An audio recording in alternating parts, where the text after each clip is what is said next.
No fim do sábado, quando já despontava o primeiro dia da semana, Maria Madalena e a outra Maria foram ver o sepulcro. E eis que houvera um grande terremoto, porque um anjo do Senhor, descendo do céu, chegou, removendo a pedra, e sentou-se sobre ela. E o seu aspecto era como um relâmpago, e a sua veste branca como a neve. E os guardas, com medo dele, ficaram muito assombrados e como mortos. Mas o anjo, respondendo, disse às mulheres: não tenhais medo, porque eu sei que buscais a Jesus que foi crucificado.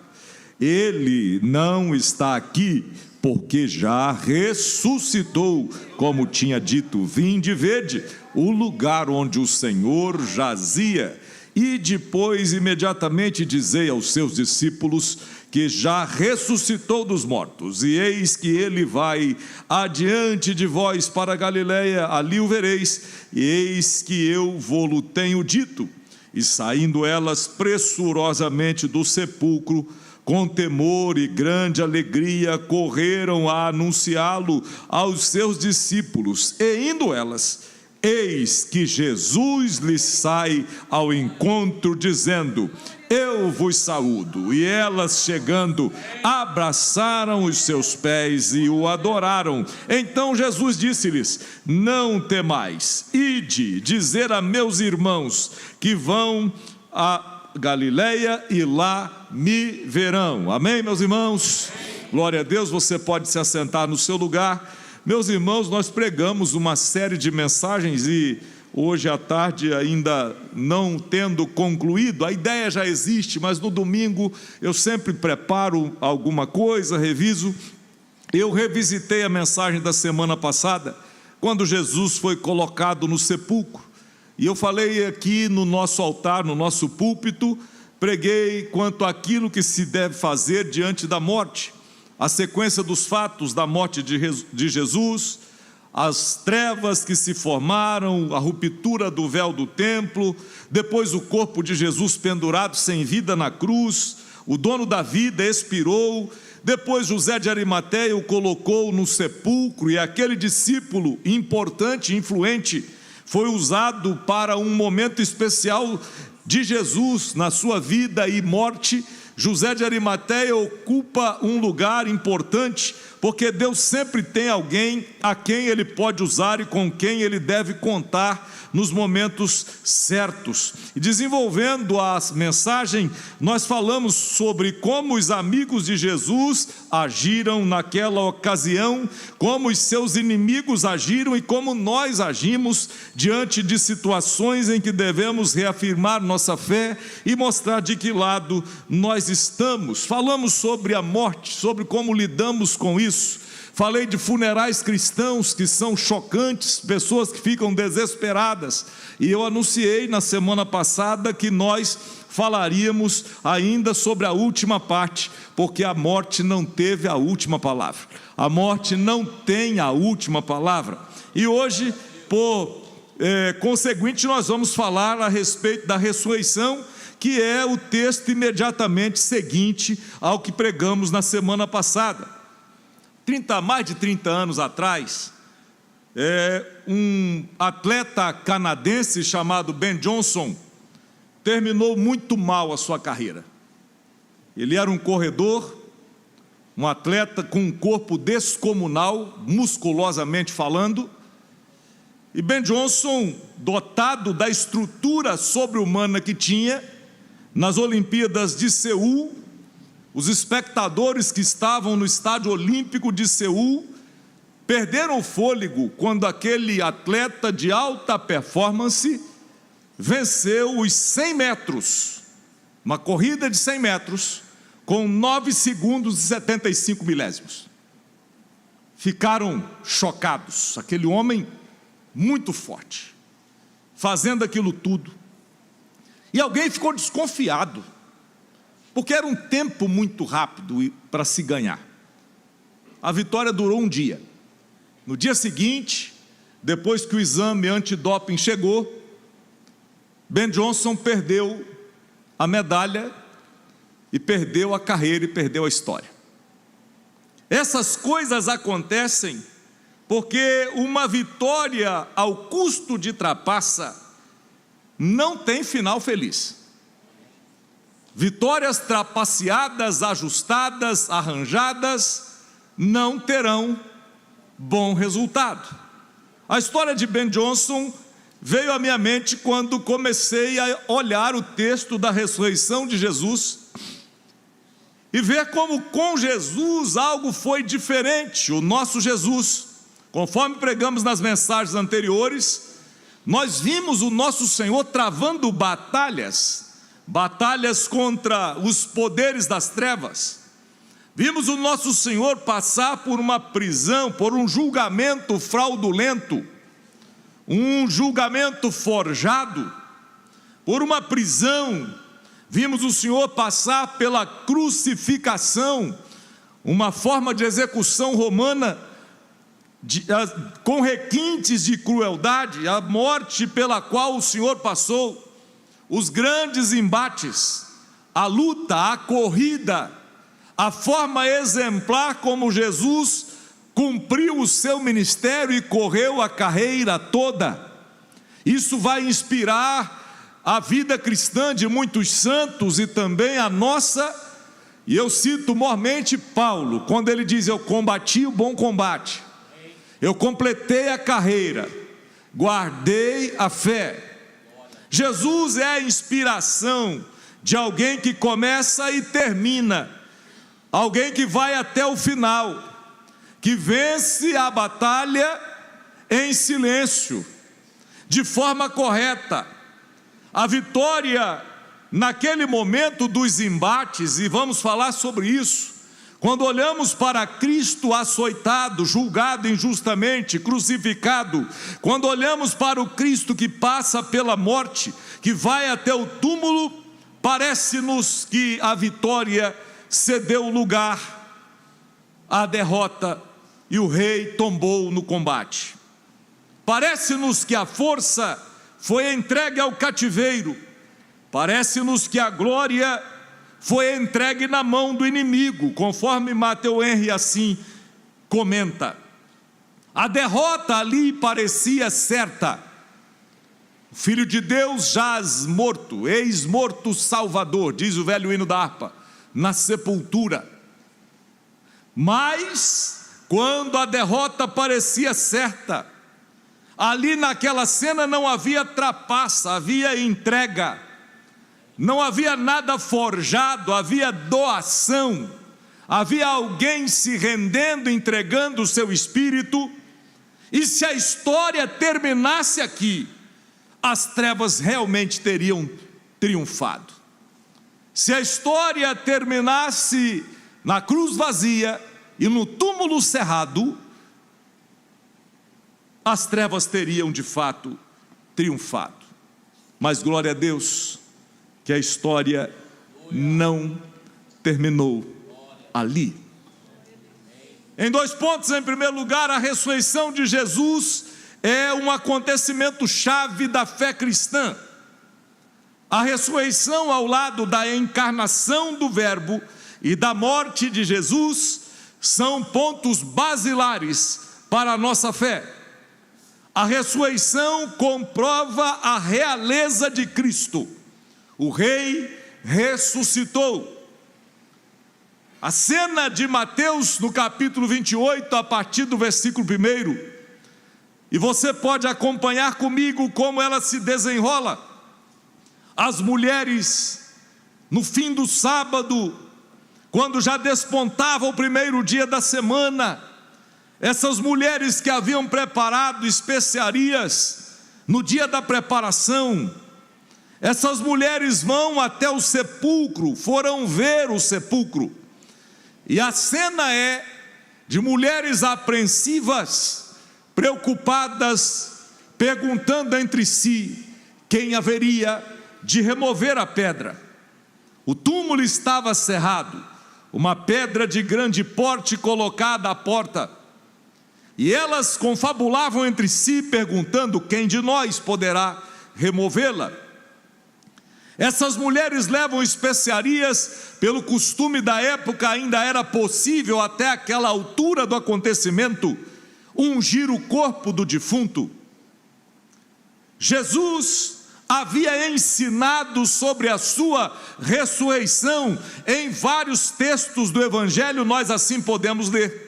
Mateus 16, 21, Mateus 17, 23, dentre outros.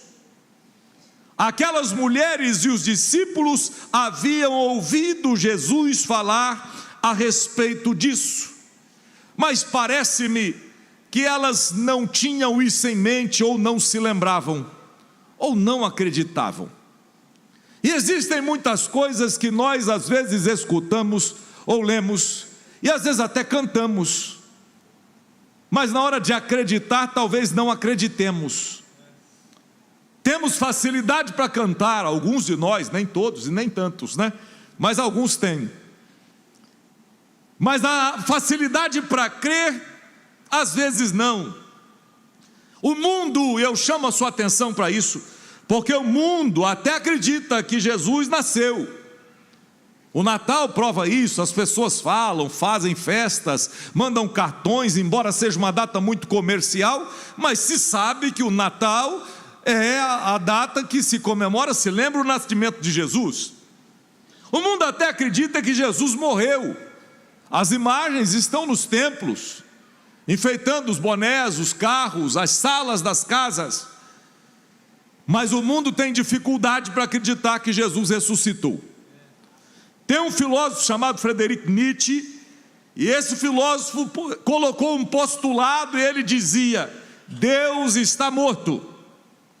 E ele postulava o fim da crença no mundo metafísico, o fim da crença na vida após a morte, porque a filosofia moderna tende a focar na vida terrena, tende a olhar as coisas daqui, a olhar os passarinhos e belas flores que querem nos encantar, a olhar para as coisas boas dessa vida, e a eliminar a crença no sobrenatural, no Criador. E Nietzsche postulou e pregou: Deus, segundo a sua ótica, estava morto. Mas no texto que nós lemos, nós encontramos mulheres que iam até o túmulo. Elas pensavam: quem vai abrir a porta para tirar a pedra, para que nós entremos e possamos ungir o corpo do mestre? Porque elas foram à procura, ao encontro de um corpo morto. Foram até a sepultura para encontrar o Cristo morto. Mas eis que naquele dia elas procuravam quem estava morto, mas descobriram que ele já estava vivo pelos séculos dos séculos. Você pode levantar as mãos e adorar ao Senhor.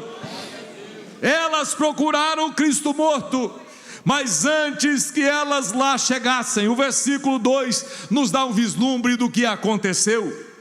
As mulheres pensavam que ele estava morto, mas antecedentemente à chegada delas, um grande terremoto aconteceu. Por que aconteceu o terremoto? A Bíblia explica: porque um anjo desceu do céu, e descendo chegou removendo a pedra que estava à porta do sepulcro, e assentou-se sobre ela. Glória a Deus!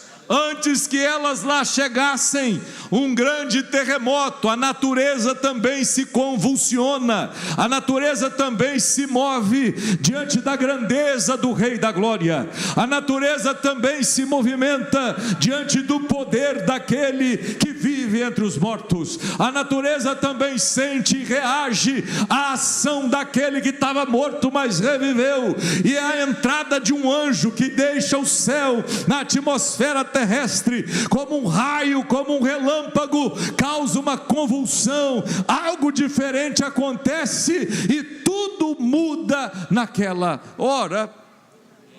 O anjo desce do céu, o anjo remove a pedra, o anjo se assenta sobre ela, e elas perguntavam: quem nos removerá a pedra? Ou quem de nós removerá essa pedra? Mas quando chegaram, Deus já havia se antecipado, porque Deus é assim. Tem coisa que você está esperando acontecer, mas Ele já fez. Tem coisa que você está querendo que venha amanhã, mas Ele diz: deixa comigo, eu já estou trabalhando, já estou fazendo. Porque o nosso Deus é Deus que trabalha, é o Deus que desde a antiguidade nunca se viu, nunca se ouviu falar de um Deus como o nosso, que trabalha em favor daqueles que nele esperam. Ele trabalha em nosso favor.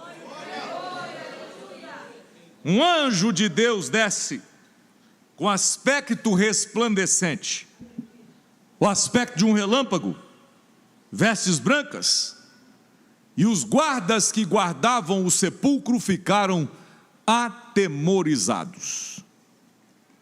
Não é para menos. No meio da noite, do nada, você está ali, segurando uma arma, guardando um sepulcro, porque alguém diz que pode aparecer alguém para roubar um corpo. O que é uma falácia enorme, porque quando Jesus morreu, os discípulos se esconderam, foram embora. Não me parece razoável que gente que corre e se esconde tem coragem para remover uma pedra e arrancar um corpo de lá. Não me parece razoável isso. Mas eles estão ali de repente, e você há de perceber comigo que Deus age de forma repentina em muitas situações. Tem situações que o de repente de Deus chega inesperadamente. Você está ali diante de algo que você não tem solução, não tem resposta, você não sabe o que fazer, e de repente, eis que Deus entra em cena, eis que Deus chega e traz uma resposta, e traz uma solução que você não tem, e resolve um problema, e cura uma enfermidade, e levanta alguém que precisa, e salva quem está perdido, e quebra grilhões de quem está oprimido, e traz a vida de volta, traz paz para casa. Você já orou, nada acontece, mas eis que de repente Deus entra em cena e muda a história. O aspecto resplandecente daquele anjo causa temor, e o anjo chegando, entra na atmosfera, rasgando tudo, tremendo a terra, movendo a pedra, causando espanto em todo mundo, e sentando em cima da pedra. Os guardas ficaram como mortos. E há uma verdade que nós precisamos afirmar aqui: Jesus ressuscitou, porque Deus o Pai o ressuscitou. O Pai lhe trouxe a vida de novo. Jesus ressuscitou pelo seu próprio poder, porque Ele diz: eu dou a minha vida para tornar a tomá-la. Ele levanta da morte também por si mesmo. Jesus ressuscitou pelo poder do Espírito Santo, porque o Espírito trouxe Jesus dos mortos de volta.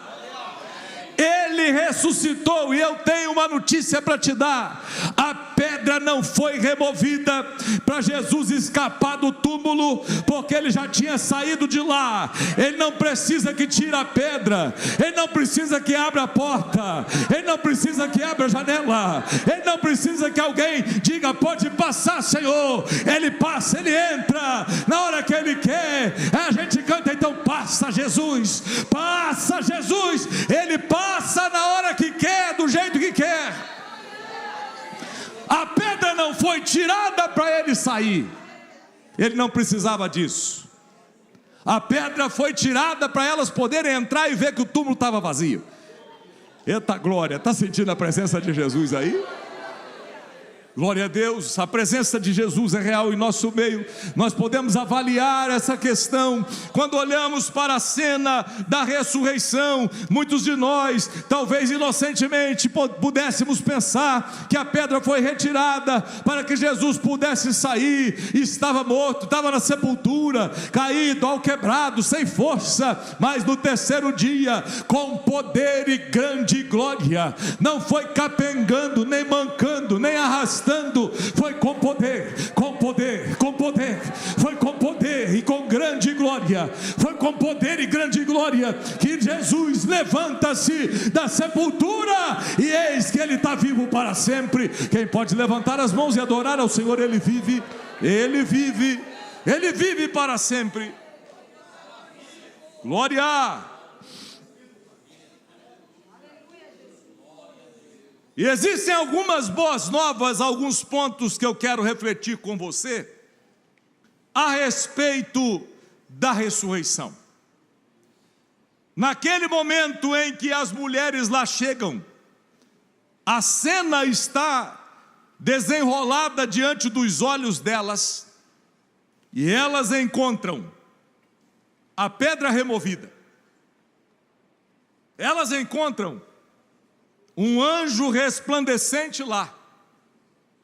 Elas encontram os guardas petrificados.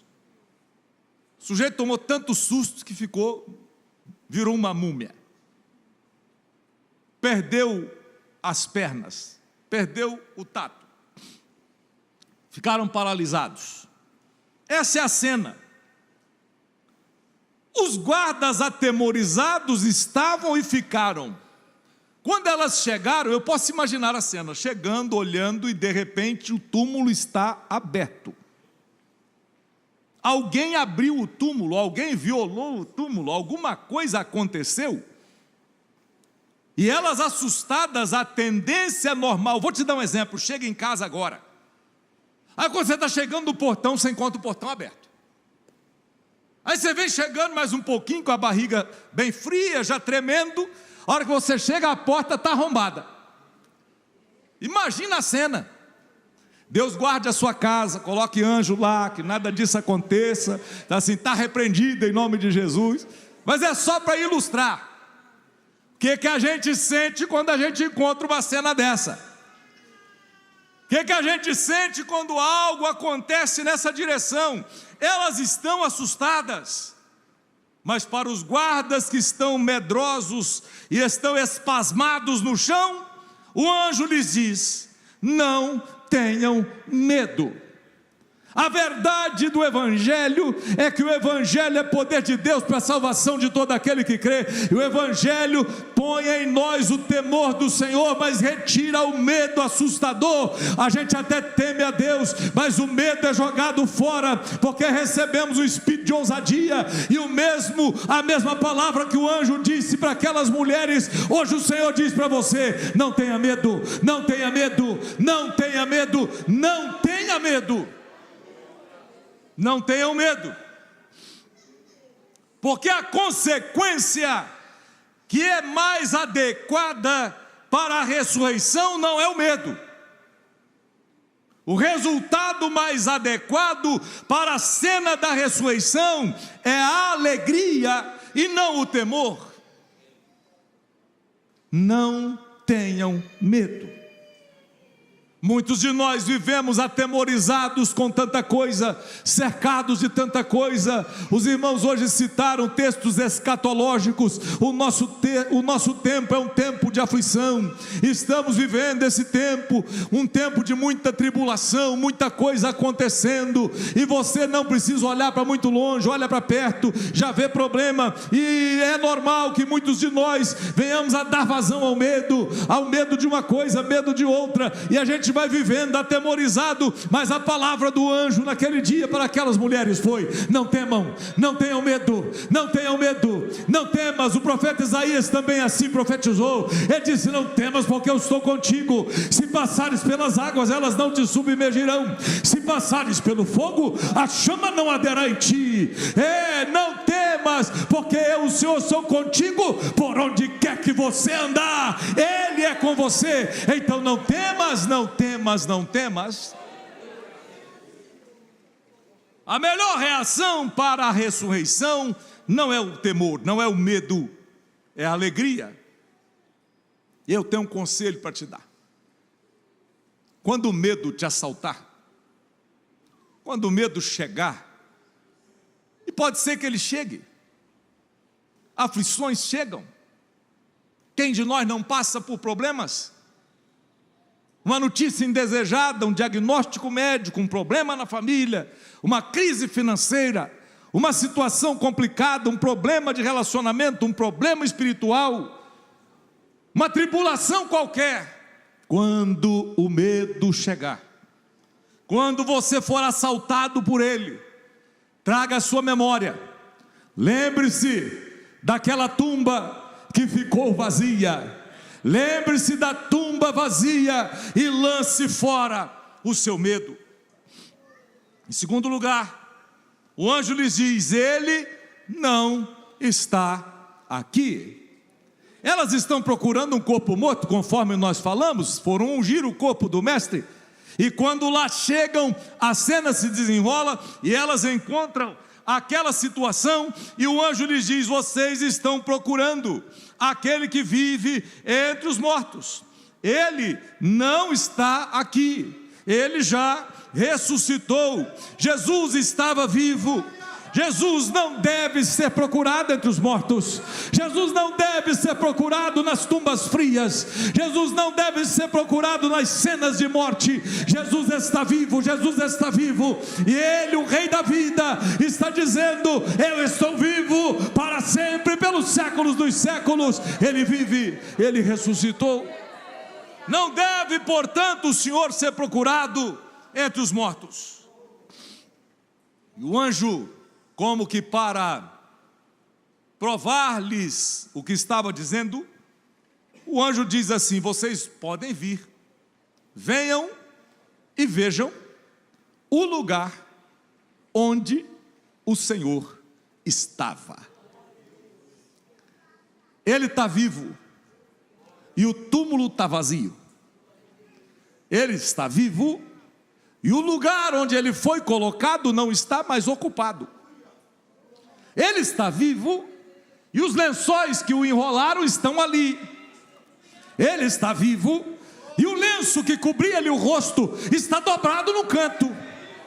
Ele está vivo, o túmulo está vazio. Tem um anjo dizendo, tem guardas caídos, tem mulheres diante daquela cena, e o anjo diz: podem olhar, porque as coisas de Deus são assim. Deus não age com engano, Deus não ilude pessoas. A obra que Ele faz está feita, o que Ele mostra você pode verificar. Ele está vivo e você pode ter certeza, pode adorar o nome dEle, porque Ele vive.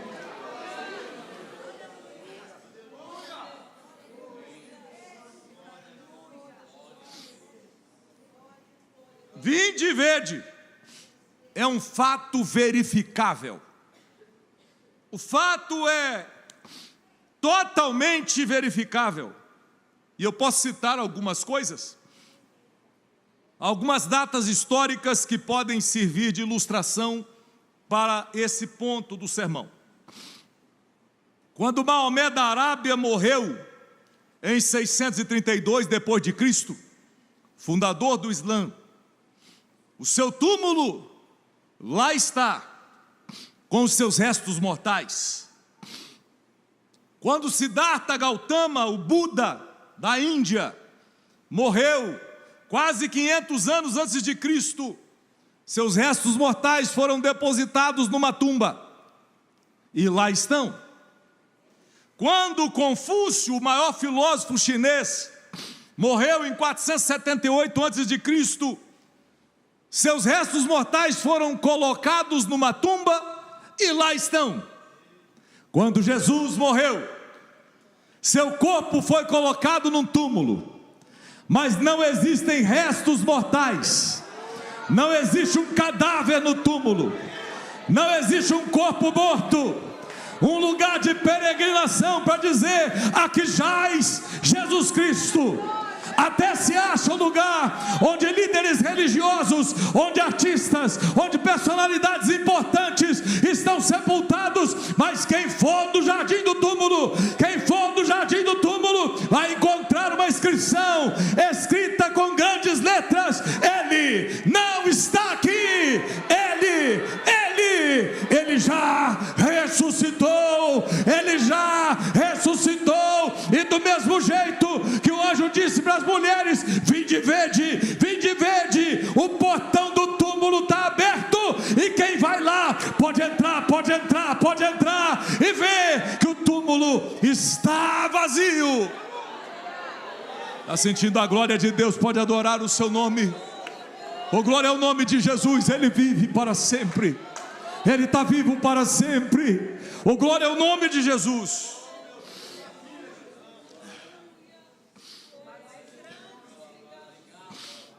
O túmulo está vazio agora, do mesmo jeito que estava naquele dia que as mulheres lá chegaram.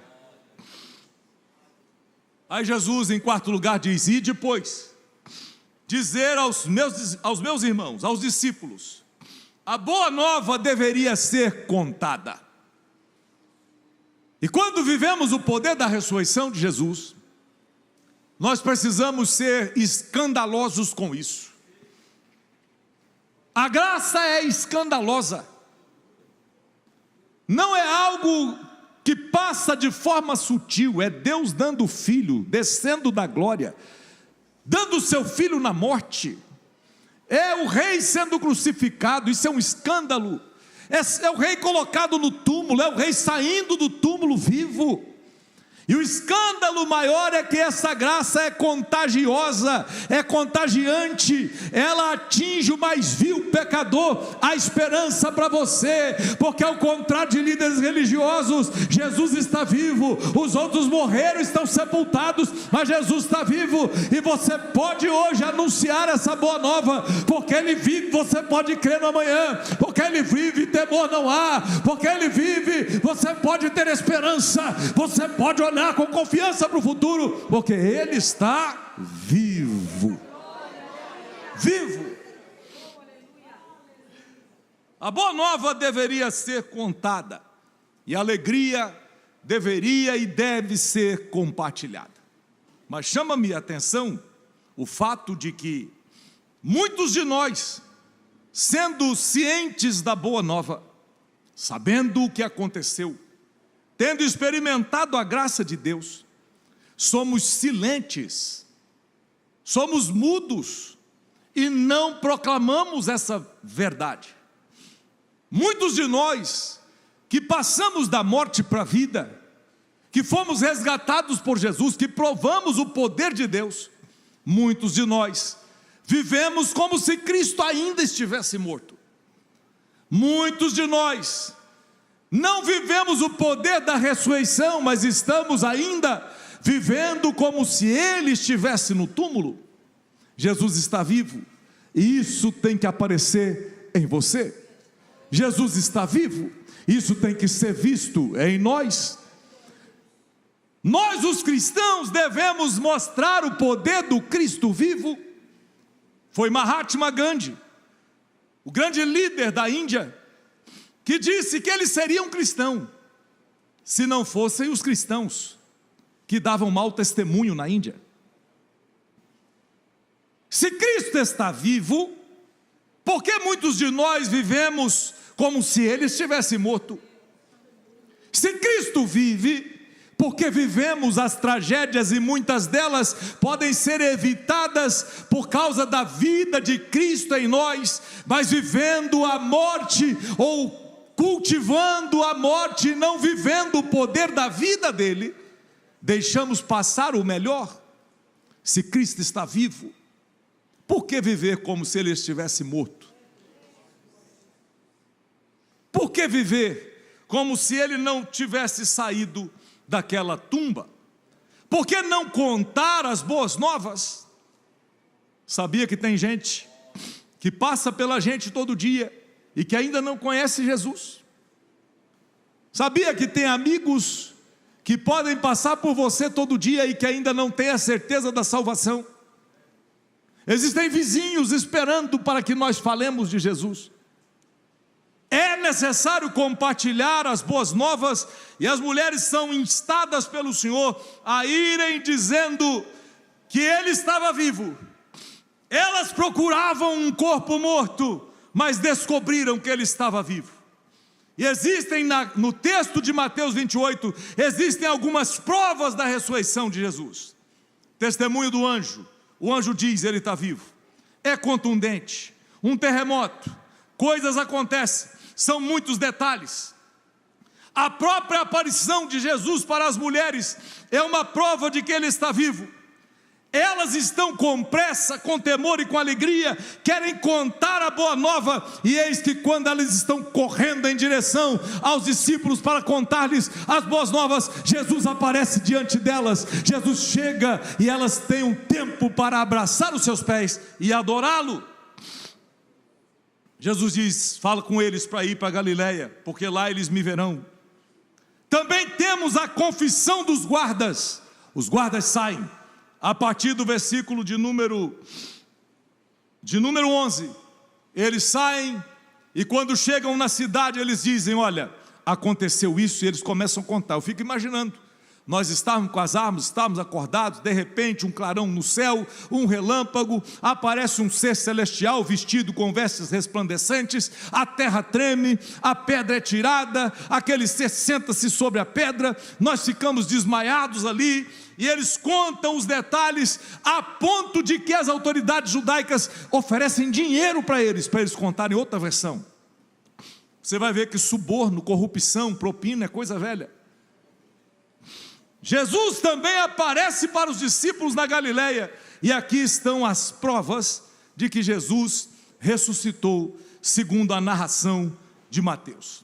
Mas no segundo ponto do sermão, sem a ressurreição de Cristo, a cruz não tem valor. E existem 6 consequências desastrosas que aconteceriam se Jesus não tivesse ressuscitado. E elas são elencadas por Paulo em 1 Coríntios 15, que é o capítulo da ressurreição. Paulo diz que se ele não tivesse ressuscitado, a nossa pregação seria vã. O que é algo vão? É algo inútil, oco, sem poder, sem autoridade. Se Jesus não tivesse ressuscitado, a nossa pregação seria vã. Se Jesus não tivesse ressuscitado, Paulo diz em 1 Coríntios 15, a nossa fé também seria vã. Nossa fé não teria valor ou poder. Se Jesus não tivesse ressuscitado, o testemunho dos apóstolos seria falso. Se Jesus não tivesse ressuscitado, nós ainda estaríamos mortos em nossos delitos e pecados.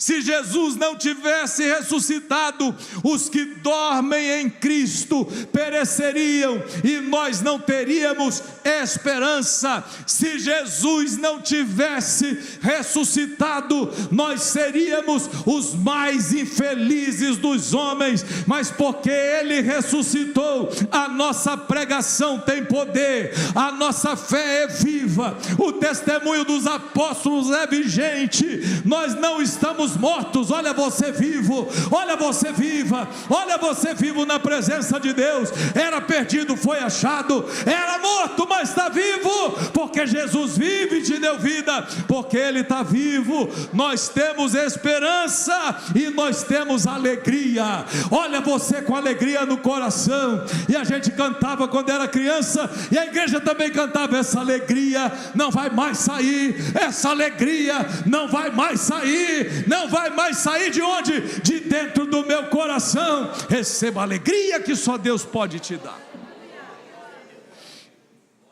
Aleluia. Se a ressurreição não for efetivada, coisas desastrosas aconteceriam. E você se lembra? Eu comecei a mensagem falando de Ben Johnson, que ganhou uma medalha de ouro numa vitória trapaceada, mas perdeu a medalha no dia seguinte.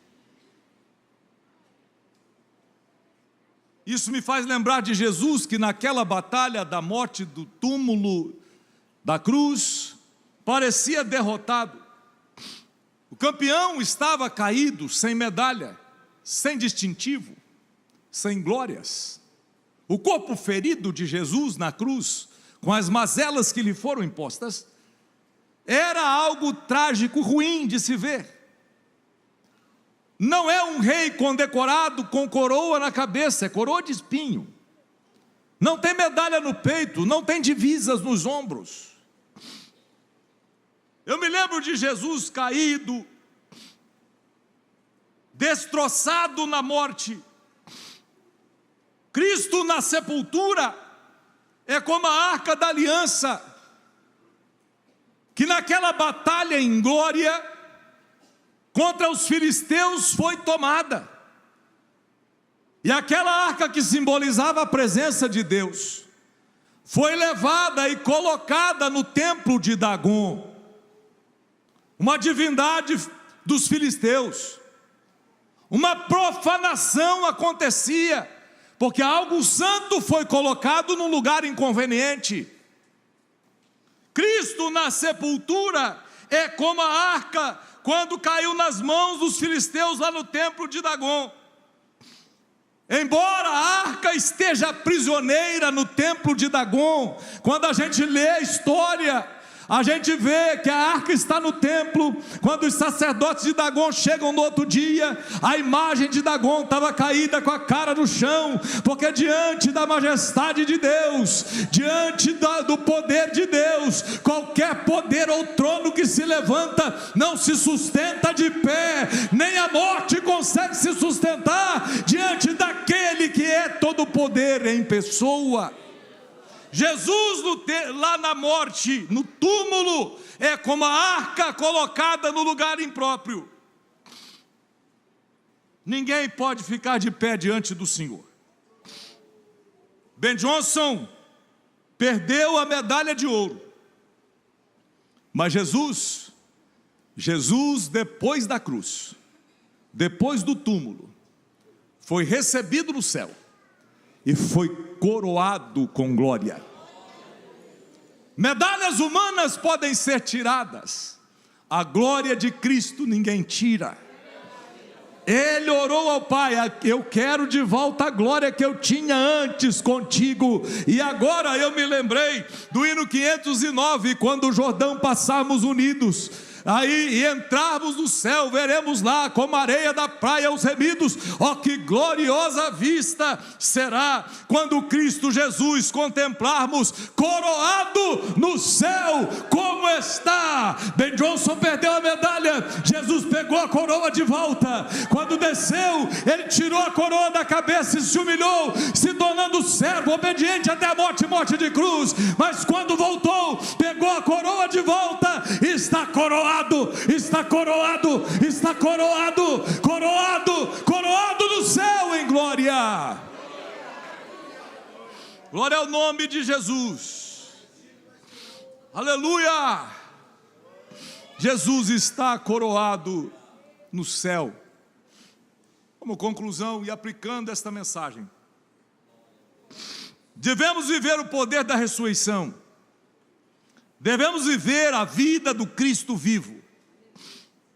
Não devemos viver como se Cristo ainda estivesse derrotado.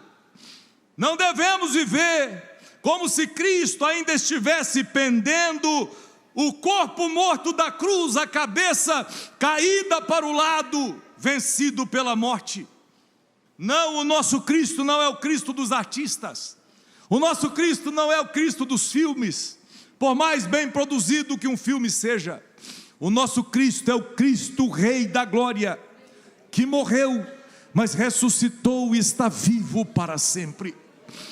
Devemos viver a vida de Cristo, o Cristo que vive, que está reinando, porque Ele venceu a morte. Ele está vivo pelos séculos dos séculos. Se a morte te assusta, Jesus venceu a morte. Se a morte é um problema, é o inimigo vencido por Jesus. Jesus venceu a morte. Se o túmulo assusta, Jesus venceu a morte. Jesus venceu, e você pode, meu irmão, minha irmã, viver a vida que Cristo tem para você, porque Cristo venceu a morte. E agora vou falar uma boa, fica de pé, para a gente terminar dando glória a Deus. Já pega o celular e grava, porque essa é boa. A verdade é que Jesus é vencedor, Ele não é o Cristo derrotado. Eu não creio no Cristo vencido, não creio no Cristo que está derrotado na cruz. Eu creio no Cristo que é vencedor. Eu creio no Cristo que é vencedor. Oh, glória ao nome de Jesus. Dizem que o fogo é forte, mas a água vence o fogo. Dizem que a água é forte, mas o vento espalha a água. Dizem que o vento é forte, mas a montanha cerca o vento. Dizem que a montanha é forte, mas o homem derruba as montanhas. Dizem que o homem é forte, mas a morte vence o homem. Dizem que a morte é forte, mas Jesus venceu.